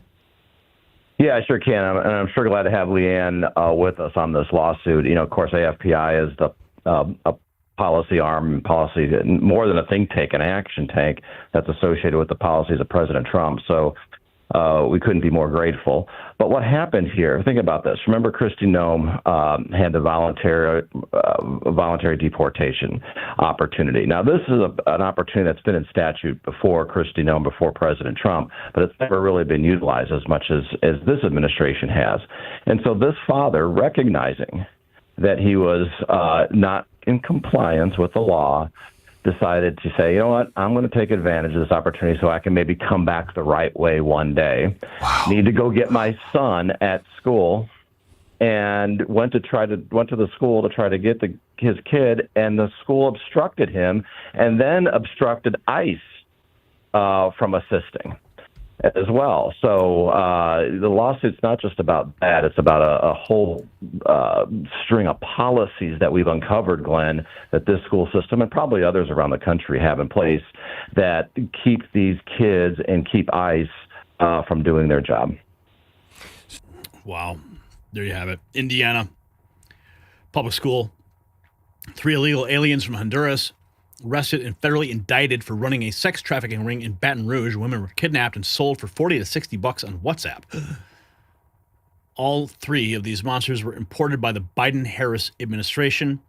Here's a local news report. Indictment from the Middle District. WBRZ. The investigation, which began over a year ago, centered on a home where 3 to 5 men at a time would be waiting in line outside. This video shot by the WBRZ shows Homeland Security going in and out of one of the residences where authorities say a sex ring was operating. According to a federal indictment from the Middle District, 3 Honduran nationals were running a sex trafficking operation from that home on Nicholson and another on Astor near LSU.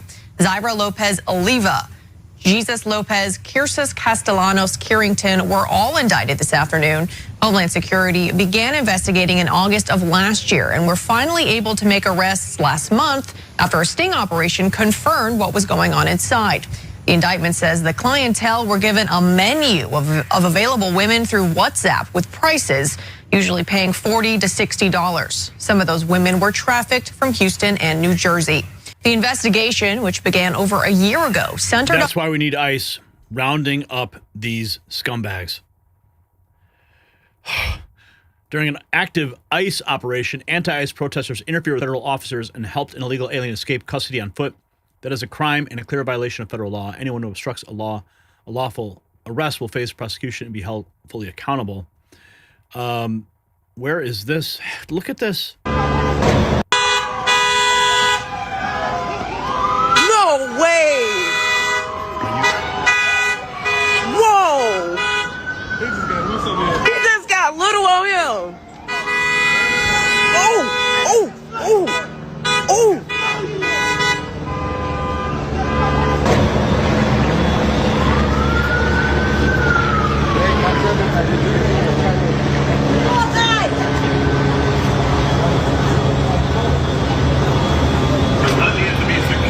219-773. I saw that on the sign. This is clearly happening in the Chicago area. You see the Walgreens there. Look at this guy running with his handcuffs. Absolutely crazy town we're living in. People actually assisting ICE. Anti-ICE protester tells me ICE handcuffed a baby in Chicago. This amount of fake news out there about ICE is insane. It's designed to manipulate people and being against immigration enforcement. So if you recall, we covered this. This is the visual that they keep presenting, but the fact is it was a father playing making a joke online with his son. Because you brought it up. Handcuffing the kid in Chicago, right? Yeah. Okay, so we were talking about that. You said they were handcuffing a child in ICE. You were going to show me that it was fake. So I pulled one up, and it could not be the one that you're talking about. Are you talking about this image that was going viral? Nope. No? Nope. Okay, so there's no other image that's going viral. So is that fake? That one was, yeah. It was a dad like handcuffing his child as like a joke. see. So prove to me that happened then, because you brought it up. I don't need to prove a negative. Is there photo evidence of it? I don't know. Let's see. You said a child being arrested, handcuffed, is what you said. So let's see if I can find that video. That's okay. Take your time, please. No rush. We want to get the truth out there. That's what we're focused on. By the way, how's your night going while we're waiting? I don't like What'd you just say to me? I said off. You don't like me? No, I don't. You support this shit. You're here for this shit. I don't like you. I don't like you that's at right. all. You don't have to like me. I can't believe I'm in the same country with you. I treat people that I disagree with politically with respect. You don't need to do the same. So you're okay. I still dislike you. It's not going to make you win the argument. No, it's not. Or the conversation. So you can be as rude as you want. Do you think there's a winner? Huh? Do you think someone's going to win this? Truth is going to win. All right, so we're focusing on one thing that I saw that I can't find a picture of, correct? Yeah. You want to know why you can't find a picture of it? Huh? You want to know why you can't find a picture of it? Because it's a baseless claim that you're regurgitating. Did they still jump down from helicopters and detain U.S.? You're changing the subject. Did they jump? Was that true? Changing the subject because you can't prove it, right? Currently, I can't. Is that correct? We can slow down. James Klug for the win there. Gotta love it when these protesters are confronted. And now we have this. They're openly admitting to still wanting to prevent Trump from deporting enough illegals so they can effectively grant amnesty to enough of them to cement single-party control. Gunter Eagleman writing and commenting on Representative Pramila Jayapal's appearance on MSNBC. Contributing in the Well, Chris, I think that Trump's overreach, his violence, his cruelty, his picking up, huge numbers of people, despite whatever their status is, whatever their immigration status is, that has included U.S. citizens, it's included legal permanent residents, and it has included people who have been here for 15, 20 years, living, contributing in their communities. They have relationships across their communities. They're undocumented, but they have no other crime. And as you know, being undocumented is actually not a crime. Undocumented presence itself is a civil offense. And so I think what people have seen is these masked men coming onto the streets, kidnapping people, deporting people, and it has caused an absolute reaction with the American people who are saying, wait a second, this is not what I asked for. You said that you were going to go after the worst of the worst. That was the phrase that he used. This is not what we're talking about. We actually like immigrants. We like immigration. And we think that there should be ways for people to stay here when they have been living here, pathways for people to come in. And so I really do think that Trump has gone way overboard, and in many ways it's ricocheted back, and it's allowed us to once again regain the high ground that Democrats... You're never going to regain the high ground at all. Because Trump already has the high ground.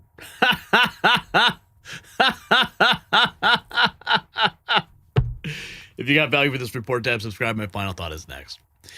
You see, this is what invasion looks like, not at the border, in your neighborhood.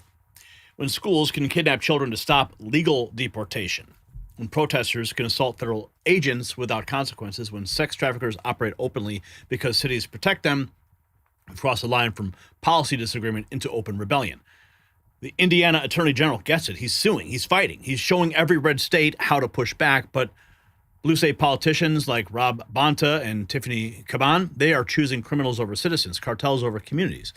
They want you to pay for lawyers to keep rapists and traffickers on your streets. And the fake news about ICE handcuffing babies, pure propaganda to manipulate your emotions while real monsters walk free. So here's my question for the comment section. Should states that harbor criminal illegals lose all federal funding immediately? Yes or no? Drop your answer below, and you can support our fight by checking out our Patriot gear in the merch shop, linked in the description. Okay, what's up? We got Copo 801 dropping $20 here. Here's my Tony. I want to say more, but some reason it doesn't take over the effing 200 downwards. Capo, I'm not sure what you're trying to say there, but we thank you for your contribution. Let's see, you dropped from Rumble. That was $20 from Rumble, and you also did $10 from Rumble, so that was actually $30. And so we're actually at $161.97 tonight, and we thank everybody for supporting us. So, it's Friday, it's the weekend, and what we just witnessed is the unraveling of their entire house of cards. 5 stories, 1 truth. The system they built to control us is collapsing under the weight of its own corruption. Nancy Pelosi thought she could bury the pipe bomb truth forever. She controlled the Capitol Police Board, the evidence and the narrative. But when Officer Kerkhoff's name started trending and Steve Baker's report threatened exposure, she ran for the exits. The woman who orchestrated the greatest political theater in American history just admitted guilt by fleeing the scene. Ivan Raiklin gave us the roadmap, USC 1967 and 1979. They're not just numbers, they were keys to the kingdom, and now we know who held them. Day 38 of the Democrat shutdown proves they'll destroy America to stop Trump's agenda. Air traffic controllers working for free, families suffering, flights canceled, all because Democrats want to preserve their 2026 election narrative. John Thune offered them everything. Trump said reopen first, then negotiate. Their answer, let it burn. When staffers joke about planes falling from the sky, you know we're not dealing with public servants. We're dealing with saboteurs. Florida's grand jury just lit the fuse on the biggest legal bombshell since Watergate. Brennan, Comey, Monica Weissman, the whole Russia hoax crew is about to learn what accountability feels like. Tulsi Gabbard's criminal referral blew up their statute of limitations defense. The Mar-a-Lago raid gave them venue and ability to reset the clock. MSNBC's panic tells you everything. They know what's coming. And subpoenas are just the beginning. At least Stefanik looked at New York's death spiral and said enough. Highest taxes, worst crime, mass exodus. Hochul turned the Empire State into the Empire of Ashes. But when fighters like Stefanik step up, when even Democrats whisper about red waves, when Hakeem Jeffries abandons radicals like Mondami, you know change is coming. New York is not just winnable, it's begging to be saved. And from Chicago to Indianapolis, from Baton Rouge to California, ICE is fighting a two-front war against criminal aliens and against American politicians protecting them. Schools kidnapping kids to block illegal deportation, protesters assaulting federal agents, sex traffickers operating under sanctuary protection. This is not immigration policy, it's insurrection. 5 battles, 1 war. The war for America's soul. tonight, for the first time in years, we're winning. So thank you to everyone who sent in super chats and rumble rants tonight. Your support keeps independent media alive when big tech wants us dead. Keep telling your friends about the Raw feed. Hit our merch shop and wear your patriotism proudly, because if tonight proved anything, it's that truth plus courage equals victory. I'm Gary Franchi. This has been your Raw feed. Stay strong, stay free, and we'll see you on the next one. Have a great weekend.